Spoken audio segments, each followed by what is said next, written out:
Hello friends, मैं प्रियंका आज आपके साथ सीटेट के लिए एक नया वीडियो लेकर हाजिर हुई हूँ। इस वीडियो में आज हम लोग मनोलैंगिक विकास का सिद्धांत जो कि सिगमंड फ्रायड ने दिया हुआ है इसके विषय में स्टडी करेंगे।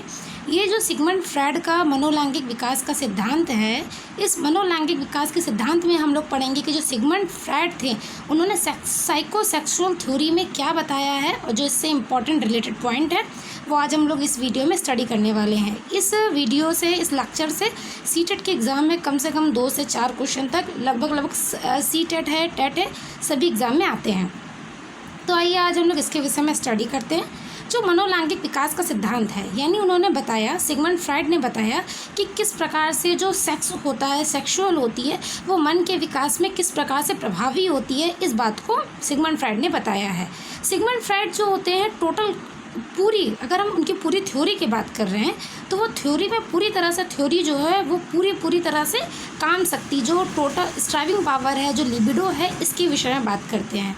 तो जो ये लिबिडो क्या होती है, ये इन्होंने अपने स्टेजेस में क्या क्या बताया, तो इसके विषय में हम लोग पढ़ेंगे। बात करते हैं सिगमंड फ्रायड की। सिगमंड फ्रायड जो है एक मनोविश्लेषणवाद के जनक माने जाते हैं। तो ये याद रखने वाली बात है, जो सिगमंड फ्रायड है वो सिगमंड फ्रायड मनोविश्लेषणवाद के जनक हैं। तो मनोविश्लेषणवाद जिन्होंने मन के विषय में अध्ययन करते हैं कि किस प्रकार से मन का अध्ययन, किस प्रकार से मन का विकास होता है, तो अगर उनकी बात करें तो सिगमंड फ्रायड को मनोविश्लेषणवाद का जनक भी कहा जाता है। ठीक, आगे हम लोग देखते हैं कि इन सिगमंड फ्रायड की जो थ्योरी है, इस थ्योरी में मनोलैंगिक विकास के सिद्धांत में इन्होंने अपने इस थ्योरी में कुल 5 स्टेजेस बताई हैं, 5 अवस्थाएं बताई हैं। इन 5 अवस्थाओं में क्या क्या थ्योरी है, ये कैसे हैं, ये बात करते हैं। ये तो एक बात क्लियर हो गई कि जो सिगमंड फ्रायड है इन्हें मनोविश्लेषणवाद का जनक कहा जाता है। आगे देखते हैं सेकेंड पॉइंट। इन्होंने अपनी थ्योरी में 5 स्टेजेस बताई है, यानी 5 अवस्थाएँ बताई हैं। इनको याद करने का एक ट्रिक है, उस ट्रिक से हम इसको याद कर सकते हैं। वो ट्रिक है OAPLG। अगर हम लोग याद करना चाहें, जैसे O से ओरल स्टेज, A से एनल स्टेज, P से फैलिक स्टेज और L से लेटेंसी स्टेज और G से होगा जेनेटाइल स्टेज। हमको याद करने का इसका ट्रिक देख लेते हैं। OAPLG ये किसकी थ्योरी का है? सिगमंड फ्रायड के मनोलैंगिक विकास का सिद्धांत की 5 स्टेजेस हैं। O से याद करेंगे हम लोग ओरल स्टेज, A से एनल स्टेज, P से फैलिक स्टेज, L से लेटेंसी स्टेज और G से जेनेटाइल स्टेज। इसके विषय में पहले एक एक स्टडी करते हैं, उसके बाद फिर इस ट्रिक से याद कर लेंगे। आइए देखते हैं। इस ट्रिक में जो पहली स्टेजेस है वो है ओरल स्टेज। ओरल स्टेजेस का मतलब होता है जन्म से ओरल स्टेज, यानी मुखी अवस्था। मुखी अवस्था जन्म से 18 वर्ष तक जन्म से 18 माह तक होती है। जन्म से 18 महीने के बच्चे में जो बच्चा होता है वो शैशवावस्था में होता है, यानी ये जो स्टेज है ये इन्फेंसी की अवस्था है, शैशवावस्था की अवस्था है। तो इस अवस्था में क्या होता है, जन्म से 18 वर्ष की अवस्था होती है। हम लोग इसके विषय में बात करते हैं कि जब बच्चा इन्फेंसी में रहता है, जब बच्चा शैशवावस्था में रहता है, तो उसका जो लैंगिक, जो सेक्सुअल काम भावना है, उस समय उसकी काम भावना क्या होती है? दूध पान करना होता है। माँ का वो दूध पीता है एक्चुअली में। तो ये जो उस समय की जो काम भावना होती है, यानी इन्फेंसी स्टेजेस की जो काम भावना होती है, वो बच्चे का दुग्ध पान करना होता है।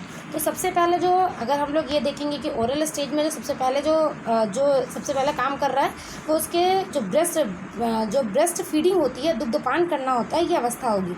इसके बाद जो उसी स्टेजेस में वो कौन सा काम करता है, वो अपना अंगूठा चूसा करता है, अंगूठे को चूसा करता है। तो ये सेकंड की अवस्था हो जाती है।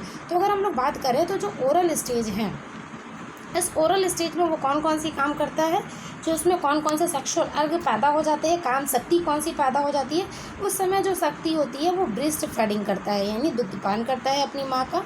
तो ब्रेस्ट फीडिंग। और जो सेकंड वो होती है वो अंगूठा चूसना होता है, ओरल स्टेज में आता है। ओरल स्टेज मतलब मुख से संबंधित है, मुखी अवस्था है। ये जन्म से लेकर 18 माह तक बच्चे में चलती है। तो जन्म से 18 माह तक चलती है, जब बच्चा छोटा होता है, जब बच्चा जन्म लेकर 18 माह तक आता है, तो सबसे पहले उसमें जो काम भावना होती है वो माँ की ब्रेस्ट फीडिंग होती है, यानी दुग्धपान करना होता है और उसका अंगूठा चूसना होता है। अगर हम लोग सेकेंड स्टेज की बात कर रहे हैं तो सेकेंड स्टेज में अनल स्टेजेस आती है, यानी गुदी अवस्था आती है। जैसे हम लोग देख रहे हैं तो सेकेंड स्टेजेस में आई वो अनल स्टेज आई, यानी गुदी अवस्था आ गई। इस गुदी अवस्था में क्या है, ये गुदी अवस्था जो होती है 18 से 3 माह तक चलती है। 18 से 3 माह तक गुदी अवस्था चलती है। इस अवस्था में क्या आएगा, बच्चा इस अवस्था में पहुंच गया है बाल्यावस्था में। ये बाल्यावस्था पूर्व बाल्यावस्था होगी। 18 माह से 3 वर्ष तक समय होता है। इस अवस्था में क्या होगा, जो एनल स्टेज है, बच्चा क्या करता है, ये गुदा से संबंधित है। मतलब बच्चा टॉयलेट ट्रेनिंग करना सीख रहा है, और जो बच्चा टॉयलेट कंट्रोल करना सीख रहा है, यानी टॉयलेट कंट्रोल करता है, टॉयलेट खुद करने जा रहा सीख रहा है। तो ये जो स्टेजेस हो गई, ये गुदी अवस्था कहलाती है। इससे पहले जो हम लोगों ने थ्योरी पढ़ी थी, इससे पिछले वाले वीडियो में, एरिक एरिक्सन की थ्योरी में भी उन्होंने दूसरी अवस्था में ऐसा ही बताया कि जो बच्चा है टॉयलेट कंट्रोल करना सीख रहा है। उसी प्रकार से जो सिगमंड फ्रायड के मनोलैंगिक विकास का सिद्धांत है, उसमें भी उन्होंने दूसरी अवस्था में गुदी अवस्था बताई है, यानी जो 18 माह से 3 वर्ष तक का समय होता है। 18 माह से 3 वर्ष तक के समय में बच्चा जो ब्लैडर होता है, ब्लैडर के थ्रू यानी गुदा के थ्रू टॉयलेट कंट्रोल करना सीख जाता है, यानी ये अवस्था 18 से 3 माह तक होती है। तो जो सेकेंड स्टेज होगी गुदी अवस्था। तीसरी स्टेज आ जाती है, ये आती है लैंगिक अवस्था, फैलिक स्टेज। ये सबसे इम्पॉर्टेंट, सिगमंड फ्रायड ने इस अवस्था को इम्पॉर्टेंट बताया है। तो इस अवस्था में लैंगिक स्टेज होती है, लैंगिक अवस्था होती है। इस लैंगिक अवस्था में 3 से 6 वर्ष तक का समय होता है, यानी इस वर्ष में इस दौरान जो होता है बच्चों में स्नेह बढ़ता है, एक तरह से प्रेम भावना पैदा हो जाती है। लेकिन यह प्रेम भावना किसके प्रति होती है, जो सिगमंड फ्रायड ने बताया, इन्होंने 2 प्रकार के कैटेगराइज से बांट दिया। जो प्रेम भावना होती है, लैंगिक अवस्था होती है, ओडिपियस कॉम्प्लेक्स, और दूसरा होता है इलेक्ट्रो कॉम्प्लेक्स। जब बच्चा छोटा होता है, 3 वर्ष से 6 वर्ष तक के, सॉरी ये गलत प्रिंट हो गया, ये माह नहीं होगा, यहाँ पे वर्ष होगा। तो 3 वर्ष से 6 वर्ष तक का समय होगा ओडिपियस कॉम्प्लेक्स में। ओडिपियस कॉम्प्लेक्स जो ओडिपियस होता है, एक राजा होता है। वो ऐसा कहानी है कि जो राजा होता है वो अपने माँ से विवाह करने के लिए अपने पिता को मार डालता है। तो ये किस कारण, ये ओडिपियस कॉम्प्लेक्स के प्रति, यानी पुत्र का जो माता के प्रति स्नेह था, प्रेम था, उस प्रेम के कारण ही ओडिपियस नाम का राजा ऐसा कुछ कर्म करता है। तो ओडिपियस कॉम्प्लेक्स क्या होता है, पुत्र का माता से स्नेह हो जाता है। और इलेक्ट्रा कॉम्प्लेक्स में क्या होता है, बेटी का पिता के प्रति स्नेह इलेक्ट्रा कॉम्प्लेक्स कहलाता है। तो ओडिपियस कॉम्प्लेक्स और इलेक्ट्रा कॉम्प्लेक्स किस स्टेज के अंतर्गत आएगी, ये लैंगिक अवस्था के अंतर्गत आएगी, यानी फालक स्टेज के अंतर्गत आएगी। ये अवस्था कब से कब तक रहती है, 3 वर्ष से 6 वर्ष तक चलती रहती है। नेक्स्ट अवस्था अगर हम लोग देखते हैं तो आदर्श अवस्था आती है, लैटेंसी स्टेज आती है। जो लैटेंसी स्टेज होगी वो 6 वर्ष से 11 वर्ष तक की होती है। लैटेंसी स्टेज 6 वर्ष से 11 वर्ष तक अवस्था में होती है। लैटेंसी स्टेज में होता क्या है, लेटेंसी स्टेज से बच्चा जो होता है अदृश्य हो जाती है। लेटेंसी को हिंदी में अगर हम लोग कहें तो आदृश्य अवस्था होती है। आदृश्य अवस्था में जो होता है, इस अवस्था में 6 से 11 वर्ष का समय होता है और बच्चा इस समय स्कूल जाना स्टार्ट कर रहा है, स्कूल जा रहा है। तो जब स्कूल जाता है, लेटर चाइल्डहुड आ गई, जब स्कूल जा रहा है तो स्कूल एज में लेटेंसी अवस्था किस अवस्था में आएगी, पहले तो हम लोग बात करते हैं ये स्कूल एज में आएगी। टाइम पीरियड अगर हम लोग देखें तो 6 से 11 साल का समय आएगा, टाइम ड्यूरेशन आ गया। इसमें क्या होती है, जो उसकी सेक्सुअल अर्ज होती है यानी काम भावना होती है, ये सुसुप्त हो जाती है, यानी एकदम कम होता है, बच्चा शर्माने लगता है, शर्म की भावना पैदा हो जाती है। तो जो सेक्सुअल अर्ज है वो किस समय शांत हो जाती है, किस अवस्था में शांत हो जाता है, according to the Sigmund Freud के अनुसार तो ये चौथी अवस्था में जो लेटेंसी स्टेज है, लेटेंसी स्टेज मतलब आदर्श अवस्था, ये समय पीरियड 6 से 11 वर्ष की अवस्था में होता है। यानी जब बच्चा स्कूल जाता है तो उसमें जो काम भावना होती है वो सुप्त हो जाती है, यानी गर्ल्स अलग बैठते हैं, बॉयज़ अलग बैठते हैं, तो इन लोगों का अलग अलग कैटेगराइजेशन हो जाती है। जो काम भावना होती है वो बिल्कुल से दब जाती है। ये लेटेंसी स्टेज में आती है, ये 6 से 11 वर्ष के समय में चलती है। नेक्स्ट अगर हम लोग बात करते हैं तो जो नेक्स्ट अवस्था आएगी वो जेनेटाइल स्टेज आती है। जेनेटाइल स्टेज 5th अवस्था होती है। ये क्या होती है, ये इसे जनेंद्रीय अवस्था कहते हैं। जब बच्चा किशोरावस्था में पहुंचता है, यानी 11 के बाद 12 साल से अगर ले तो 18 साल तक ये पूरी किशोरावस्था आती है। इस अवस्था में क्या होती है, बच्चा दूसरे सेक्स के प्रति अट्रैक्ट होने लगता है, अपोजिट सेक्स के प्रति अट्रैक्शन आता है। तो ये जेनेटाइल अवस्था कहलाती है, जनेंद्रीय अवस्था कहलाती है।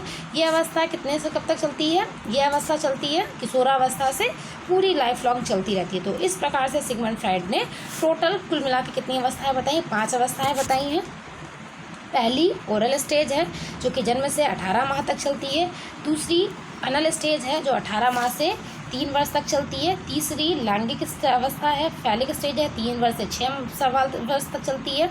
चौथी लेटेंसी स्टेजेस है, आदर्श अवस्था होती है, 6 से 11 वर्ष तक चलती है। और लास्ट जो होगी वो जेनेटाइल स्टेजेस होती है जो किशोरावस्था से लाइफ लॉन्ग चलती है। इसको याद करेंगे तो कैसे, OAPL और जी ऐसे याद कर लेंगे।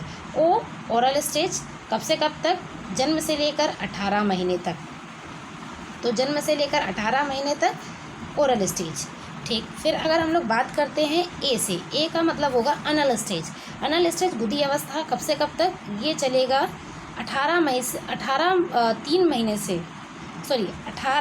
से 3 वर्ष तक चलेगा। 18 माह से 3 वर्ष तक चलेगा अनल स्टेज। तीसरी स्टेज देखेंगे फैलिक स्टेजेस होती है, लैंगिक अवस्था होती है, ये चलेगी 3 वर्ष से लेकर 6 वर्ष तक चलती है। चौथी स्टेजेस होती है लैटेंसी स्टेज, जिसमें जो काम भावना होती है सुसुप्त हो जाती है, वो चलती है 6 वर्ष से लेकर 11 वर्ष तक चलती है। ये जेनेटाइल स्टेज होती है 12 वर्ष से लेकर पूरे, उन्होंने बताया लाइफ लॉन्ग चलती रहती है। तो इस प्रकार से हम लोग इन सारी अवस्थाओं को याद करते हैं OAPLG के थ्रू।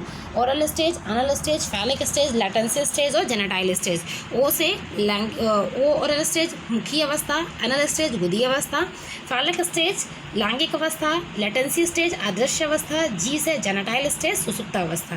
ठीक है, ये है मनोलैंगिक विकास का सिद्धांत जो कि सिगमंड फ्रायड ने दिया, साइकोसेक्सुअल थ्योरी।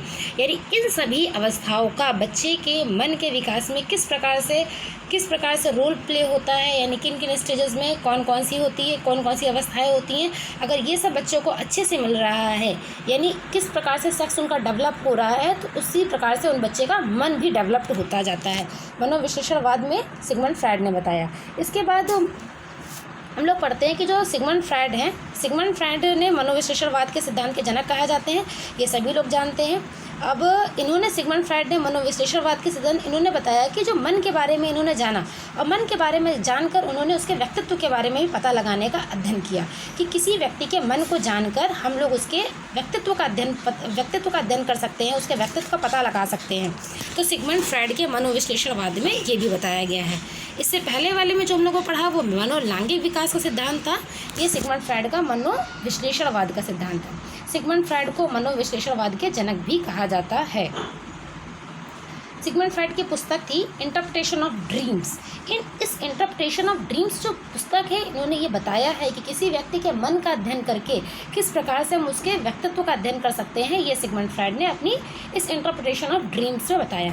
इन्होंने बताया है कि जो किसी व्यक्ति के जो व्यक्तित्व होता है, पर्सनालिटी होती है, उस पर्सनालिटी के डेवलपमेंट में कौन कौन सी भावनाएं, कौन कौन से ऐसे तत्व होते हैं जो प्रमुख होते हैं, जो प्रभावी हो जाते हैं। इन्होंने किसी व्यक्ति के व्यक्तित्व के बारे में बताया कि उस व्यक्ति में 3 चीज़ें होती हैं।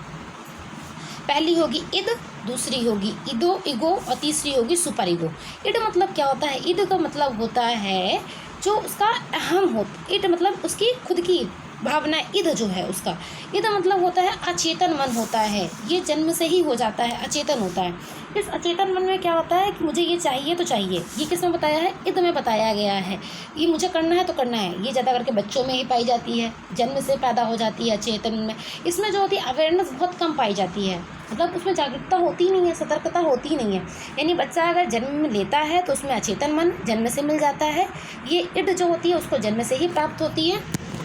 इस अचेतन मन के कारण ही बच्चे में जन्म से ही सेक्सुअल अर्ज, जिस प्रकार से अभी हम लोगों ने देखा, उस बच्चे में छोटे से ही काम भावना पैदा हो जाती है।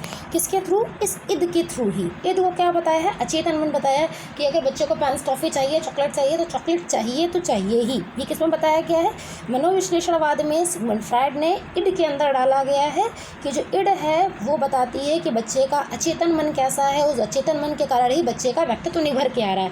किस अवस्था में? बच्चे जब बच्चा जन्म से छोटा होता है, कोई के बच्चा हिट्टी रहता है, जन्म के बाद बड़े होने पर ये किस कारण से उसका इद होता है। इसके बाद जो सेकंड स्टेज उन्होंने बताई है, सेकंड वो बताई है, ये ईगो होती है। ईगो मतलब अहम होता है।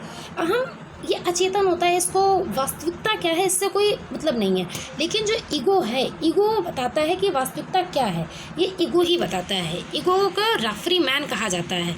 रेफरी मैन इसलिए कहा जाता है क्योंकि ये सही और गलत क्या है इसके विषय में बताता है ईगो। यानी रेफरी मैन किसे कहा गया है? ईगो को कहा गया है, अहम को कहा गया है।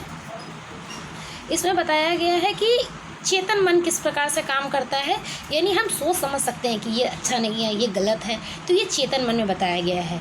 रियलिटी को बताता है, ये जन्म के बाद से हमें पैदा हो जाता है। इड जन्म से ही जन्म के साथ ही पैदा हो जाता है। जो अहम होता है ये जन्म आफ्टर बर्थ, यानी जन्म के बाद पैदा होता है, जब बच्चा थोड़ा बड़ा होने लगता है। रियलिटी समझ में आने लगता है, नहीं ये चॉकलेट है, चोरी करना है, चोरी करना अच्छी बात नहीं है, हम इसको ऐसे नहीं अच्छे तरीके से प्राप्त करेंगे, तो ये ईगो बताता है। और जो सुपर ईगो होता है ये मोरालिटी पे जीना है, बिल्कुल सत्य पे जीना, चाहे उसके लिए खुद ही बर्बाद हो जाए, तो ये पराहम आता है। तो जो ईगो होता है मोरालिटी, यानी मोरालिटी को अवचेतन मन के अंतर्गत डाला गया है। इद है वो अचेतन मन है, इद अचेतन मन, ठीक। जो ईगो है वो चेतन मन के अंतर्गत आता है। सही क्या है ये खुद सोच रहे हैं, अचेतन में कुछ सोच ही नहीं पाता। और ये जो पराहम है वो अवचेतन मन के अंतर्गत आता है। जो सही है बस सही को लेकर ही चलना है, ये अवचेतन मन कहता है। ये कौन कहता है? सुपर ईगो कहता है। ये बिल्कुल मोरालिटी सत्य के जीवन में ही जीता है। सत्य ऐसा सत्य क्या है जो हम किसी का दूसरे का नुकसान पहुंचाए, तो पराहम को ये सही नहीं मानते हैं। सुपर ईगो बहुत होना अच्छी बात नहीं है, ईगो को भी अच्छा नहीं मानते हैं। तो ईगो और ईगो के बीच की जो कड़ी है वो ईगो होता है, यानी वो बताता है कि ना ही ज़्यादा ईद की तरफ झुको, ना ही ज़्यादा सुपर ईगो की तरफ झुको, यानी पराहम की तरफ झुको। जो ईगो होता है वो पुलिस मैन की तरफ काम करता है, ईगो और सुपर ईगो के बीच में एक तरह से रिलेशन ज्वाइंट करके रखता है। तो इसी प्रकार से जो सिगमंड फ्रॉयड है, सिगमंड फ्रॉयड ने ईगो को रेफरी मैन कहा है। ये रियलिटी होती है, रियलिटी के बेसिस में होती है, और ये चेतन मन पे काम करता है। जो पराहम होती है ये सुपर ईगो होता है। सुपर ईगो अवचेतन मन पे काम करता है, यानी ये अवचेतन होता है। ये जब जन्म से भाई नैतिकता इसमें हो रही है। अब पराहम की अगर हम बात करें, पराहम बच्चे में कब से डेवलप होगा? अब बच्चे में पराहम 2 से 3 साल में तो डेवलप नहीं होगा। तो अवचेतन मन है ये बच्चे में 3 से 6 वर्ष के समय ही पैदा होता है। जब बच्चे में नैतिकता आ रही है, 3 से उसे सही गलत का पाठ बताया जा रहा है, तभी तो वो सत्य की तरफ जाएगा, तो ये पराहम आ जाएगा। हम रेफरी मैन है जन्म के बाद ही, जन्म के जैसे वो 1 साल 1.5 साल 2 साल का हुआ, जब बच्चे को सिखाया जाने लगा तो उसे ईगो काम करने लगता है। तो ये भी अक्सर 3 से 6 वर्ष के बीच में ही पूरी तरह से डेवलप हो जाती है। लेकिन जो ईद होती है वो जन्म से ही डेवलप होने लगती है। इसके बाद जो देखते हैं कि सिगमंड फ्रॉयड ने और बताया है, लिबिडो के विषय में बताया है कि जो लिबिडो क्या होती है। लिबिडो जैसे इससे पहले भी हम लोगों ने देखा, जो लिबिडो होती है वो सेक्सुअल अर्ज होती है, यानी काम भावना होती है। बच्चे में किस प्रकार से लिबिडो जन्म होती है, जो लिबिडो किस कारण से उत्पन्न हुई? ये लिबिडो जन्म उत्पन्न हुई ईद के कारण। ईद मतलब अगर हम लोग बात करें, ईद का मतलब होगा अचेतन मन। हम अपने जब सेक्सुअल अर्ज पैदा होती है, यानी जब बच्चा अंगूठा चूसता है या बच्चे को माँ की ब्रेस्ट फीडिंग करता है, यानी दुग्ध पान करता है, तो उसमें उसका मन काम नहीं कर रहा, तो जो उसका अचेतन मन होता है वो उस पर हावी हो जाता है और जो उसको ऐसा करने के लिए मजबूर करता है। यानी लिबिडो किस काम भावना होती है? ये काम भावना अचेतन मन के कारण होती है। ये किसके अंतर्गत आएगी? है ईद के अंतर्गत आएगी, और ये बच्चे में जन्म के साथ ही पैदा हो जाती है। सेकेंड जो सिगमंड फ्रॉयड ने बताया है वो लाइफ इंस्टिंक्ट्स बताया है। लाइफ इंस्टिंक्ट्स को इरोस कहा जाता है। लाइफ इंस्टिंक्ट मतलब इरोस का मतलब क्या होता है? ऐसी चीज़ें, ऐसी घटनाएं जो किसी व्यक्ति को, ऐसे क्रियाकलाप जो व्यक्ति को पॉजिटिविटी की तरफ लेके जाते हैं, उसे इरोस कहा जाता है। इरोस क्या है? जो किसी व्यक्ति को पॉजिटिव की तरफ लेकर जाए, वो इरोस होता है। और जो थैनाटोस क्या होता है? जो डेथ इंस्टिंक्ट्स होते हैं, जो बुरे व्यक्ति काम करता है वो डेथ इंस्टिंक्ट्स होता है, जो व्यक्ति को मृत्यु की तरफ लेकर जाता है। तो अगर बात करते हैं थैनाटोस क्या होगा, ये मृत्यु की तरफ लेकर जाएगा, जो नेगेटिव एस्पेक्ट्स के कारण पड़ता है। थैनाटोस की अगर हम बात करें, जैसे व्यक्ति ड्रिंक करने लगता है, स्मोक करने लगता है, तो ये थैनाटोस के कारण होता है। लाइफ इज डेथ यानी इरोस के कारण आता है, यानी बच्चे में जीने की भावना जागृत होती है, उसे पॉजिटिव की तरफ लेकर जाने की भावना जागृत होती है, कुछ अच्छा करने की भावना जागृत होती है। ये लाइफ इंस्टिंक्ट्स मतलब इरोस के कारण आता है। जो लिबिडो होता है ये हम लोगों ने देखा किस कारण से आ रहा है? अचेतन मन के कारण आ रहा है। और जो लाइफ इंस्टिंक्ट्स मतलब इरोस आता है, ये इरोस चेतन मन के कारण आता है, जो व्यक्ति को एक सही मार्ग में चलने के लिए प्रेरित करता जाता है। ये लाइफ इंस्टिंक्ट्स यानी इरोस के मतलब आता है। तो इस वीडियो में हमने देखा कि चेतन मन क्या होता है, अचेतन मन क्या होता है और अवचेतन मन क्या होता है। चेतन मन ईद के अंतर्गत, अचेतन मन ईद के अंतर्गत आएगा, जो बच्चे के सही करने पे डेवलप नहीं होता, मतलब उसके अचेतन मन हावी हो जाता है, इसे करना है तो करना है। अचेतन मन यानी ईद के अंतर्गत आएगा। ईगो के अंतर्गत चेतन मन आएगा, जो सही और गलत की उसको भावना जागृत करता है। और जो अवचेतन मन होता है वो केवल मोरालिटी की तरफ जाएगा कि क्या मोरल है, क्या सही है, बस उसको मोरालिटी दिखती है। तो इस प्रकार से इस वीडियो में हम लोग देख पाए हैं कि क्या लिबिडो क्या है। लिबिडो एक सेक्सुअल अर्ज होती है।